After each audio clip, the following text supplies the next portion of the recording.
Hi everyone. We're going to be going over I'm just going to do a quick, hopefully quick, video for the tutorials for lab week 1. And hopefully each and every week I'll actually produce a short little video, show you what the code should look like, or at least talk about what the kind of expected outcome you should be getting, and why the heck we're actually doing this particular lab. So lab 1 is purely for review because, at least in the past, we've had a lot of students where they didn't remember something. For people that were in my Bit 1400 class, it's been a whole 4 months. Maybe you've forgotten all of C. So it is to review all of that stuff. And if you're a BMPD student, it may be even longer. It's like a year and a bit, actually, I do believe. So we're going to go over just what kinds of things you would be expected to have remembered from 1400 and just getting you back up to speed. So Lab 1, which you should be seeing here, is all about debugging. It is using a factorial function that is, it's actually wrong, but you'll also notice a couple weird things about it. So we're going to do different versions of that same factorial function. Factorial functions are also fun in respect that factorials get really, really big really, really fast. And you'll find out that you can't even calculate certain factorial numbers beyond a certain point. And that point is way lower than you might expect. Number 2, though, there's actually bugs in this code intentionally. So if you look at, let me see if I can, don't have my actual mouse, I have just a trackpad here. You'll notice I'm getting user input, and then I am talking about, so the factorial, I'm going to calculate the factorial number here, and then I have a for loop, which is actually going to try and do the calculation for the factorial, and then I print out what the actual factorial value is at the end. This code is going to be wrong. It's intentionally wrong. And so we're going to be iteratively going over things. But it also means that you need to make a brand new project to see how things look. And then you can just keep on modifying and improving your code and figuring out what is wrong with it. And the process of debugging is actually something you need to get back up to speed with as well. Let me point out while I have you here that we have scanf here, which is what we were doing in 1400. Oh, wait, we have cin, which is the C++ equivalent. So if you did cin in 1400 way back, if you didn't take the course with me, you would have seen cin. People that did take 1400 with me would not have seen cin and cout, or at least not from me. This is actually C++ code. But you'll notice it looks very, very similar to what we have with printf statements. Instead of saying the word printf, we say cout, double chevrons, and the message is going out this way. That's why it's pointing to the cout. For cin, it's pointing to where it's going to go. It's going to go into this variable called number right here. And so in a very similar way to what we have with scanf, we have cout and cin. So the message goes out, and then data from the user goes into the number. And just like scanf, it only just takes in one value at a time. And so here's cout and cin and a bunch of other places. You should try and practice both of those. Cout and cin, we're going to go over it a bit more, but for the time being, you can try and practice. That's what the point of the labs are, just to play around and see if you can figure things out. So you can try cout and cin. I'll also note that we're using namespace standard, and we're including IO stream. That way you don't have to put std in front of each one of your cout and cin statements. Okay.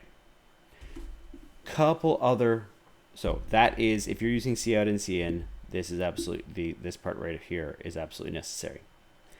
Couple other little points. People wondered why I have a switch statement later on. Let me see here. Refactoring code 4.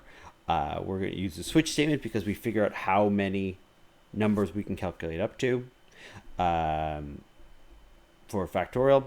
And yeah, literally a switch statement, just trying to give you some practice using switch statement. So I actually have I wrap that up in a function and called it fact switch or something like that in my code. The code itself, I'll actually show you right now. Here is what the code itself will eventually look like. I'm actually going to share this with you guys. And a lot of it, so here is my stubby, my prototype for fact switch. It's going to be a function called fact switch, which takes in a value, val_n, right? The nth factorial, n factorial, right? It takes in a value n, and it calculates the factorial using a switch statement. That's what it's going to do. Here is a struct called position. It takes an X and a Y. Here are a bunch of different functions I'm going to be using later on. This is for lab 01B, now the other lab that I'm throwing your way, the one that I think you probably should prioritize. And here's a bunch of commented out code that you can try out and look at. So I'll be providing this code for you. Play around with it if you want. Write it yourself if you want. This is up to you for what you need, because everyone's going to be coming at this at a different position. But let's actually run my program in a second, and yeah, let's just run it. So hopefully it's actually going to compile. It might actually graph me. No, it didn't. Okay. So you'll notice I have from lab 1B, this is an example. I'm the very modern model of a modern major general. I have information, vegetable, animal, and mineral. I know the kings of England, and I quote the fights historical from Marathon to Waterloo in order categorical.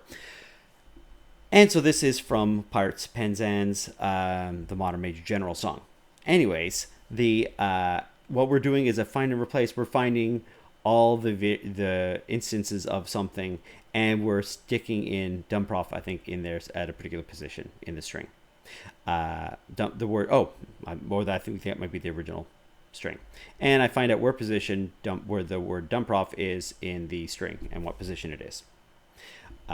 We also can tell where we have a bunch of different inputs. So it's also going to ask me to give you the number. So I'm going to give 52, let's say. The number you give 52. The pointer address, so for the variable is this. The pointer content is what's going to be there. The pointee content is the value 52. We have a pointer address, pointer content. How big do you want the array to be? Let's say 10. I'm making an array of size with 10 elements, all with the number 42. I'm then going to increment each one of those things by the value 50. That was part of lab 1B. These are just what you'd expect in lab 1B. And then the fourth character is value E for, I'm assuming it is for one of these values here. And then we have this odd or even thing. So this is something you're going to be looking at later on. I just want to show you the output to that. And so we're going to, and let's enter one more number. Let's say enter the number 4, and factorial 4 is 24. So this is me doing the factorial code next. And I can always just double check my work. What is 4 factorial? Well, 3 times 2 is 6. 6 times 4 is 24. Okay, great. 4 factorial works. And I would close my window. What we're going to be doing in lab B. So that also has a whole bunch of different parts. So lab 1 is debugging that factorial code. And then after you've debugged the factorial code, what are we going to be doing? After the factorial code, we're going to be we're going to create an array inventory that contains 10 values. So how do you make an array? How do you make a dynamic array especially? Can you find something in the inventory using a for loop? Can you find something in the array using a while loop? Search the array and print the specific index where something is found, for example, the position of a particular word, and what kind of values are you looking for. You can fill the inventory with particular values, searching for multiple different instances of a value, finding the maximum value in an inventory, for example. These are the kinds of things we're just getting practice with our arrays. Lab 1B, if that seems easy, you could try Lab 1B, which is going to be dealing with strings, it's going to be dealing with pointers, it's going to be and pointer allocation. Pointers stress a lot of people, so I want to make sure that people had lots of experience. So we're going to have 3 integers x, y, and z, and initialize into these values.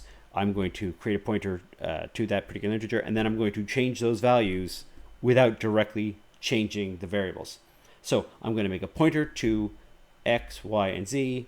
I'm then going to change what the values stored in x, y, and z are via the pointer, not via x, y, and z. I'm not going to say x is equal to 4. I'm going to take the pointer and change the variable x using that pointer.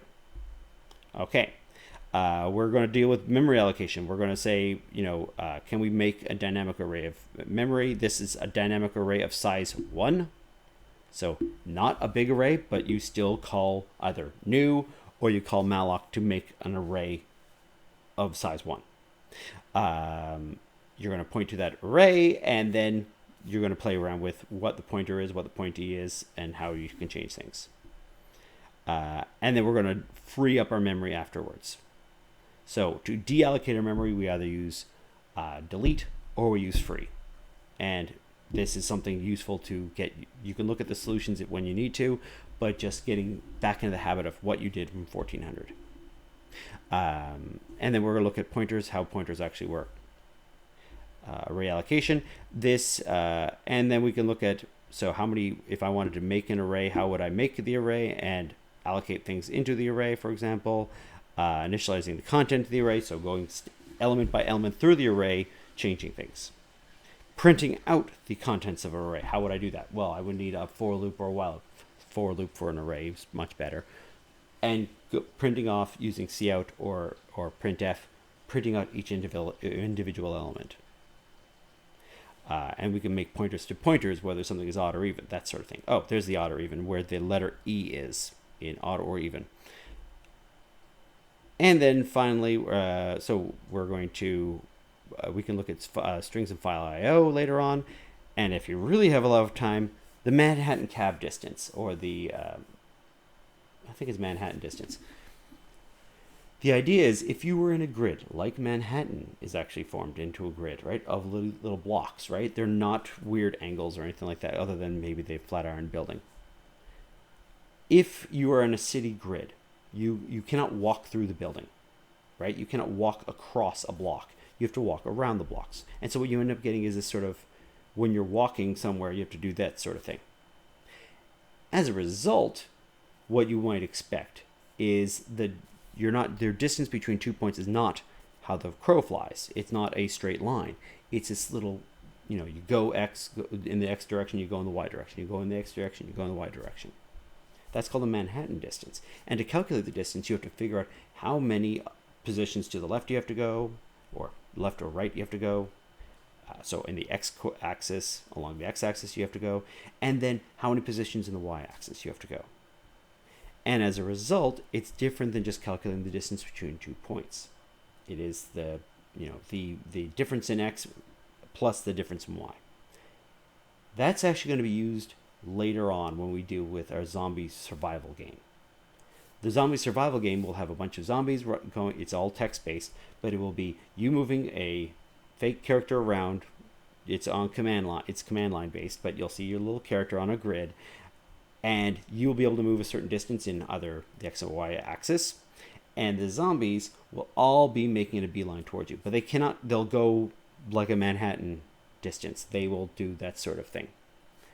And so just getting the habit of how you can make a data structure for distance, how you can calculate the distance, and the kinds of calculations you need to do for that, how to make it work.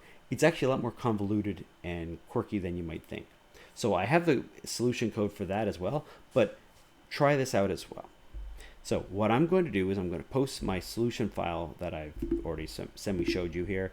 There's a lot of commented out code here. I'm calling these other functions, so if you want to see what it looks like. But the actual code itself is way further. Here's the actual code that I'm going to comment out, the fact switch. The actual full solution, you can find it. There's some commented code here, and here's some basics code. It's all near the bottom. So if you want to do it and just start with something and then play around with it, fine. If you want the actual solution and try and write it yourself and then see if it works, fine, do that as well. I want to give you guys some options because everyone's going to be coming at this at a different level. So try out these things. If you think you don't remember arrays correctly, if you don't think you remember pointers correctly, that's the thing you should be focusing on. Whatever kept you awake at night when you're doing 1400, that's the thing you want to be doing right now, just to make sure you get some practice. If you have never done a cout or cin statement, try some out. Have at it, right? Here is a cout statement. I'm outputting a number. You can just put a number in here or a text in there. And end L is what we're using for a new line, by the way. That's the one new thing that you may not have seen before. So here's cout. The factorial of, I can put a number here, is, and here's my factorial number, and here's a new line. Okay. With that, I'm going to stop the video. The subsequent videos should be a lot more informative, hopefully. But this is just meant for getting you practice to get back up to speed. When we come back for the next lab, it will actually be working on what we're covering in class. It'll still be more review, but we're going to start looking more at strings and both C strings, what we did in 1400, and these string objects and how those actually all work. All right. Thanks a lot, everyone, and I'll talk to you guys soon.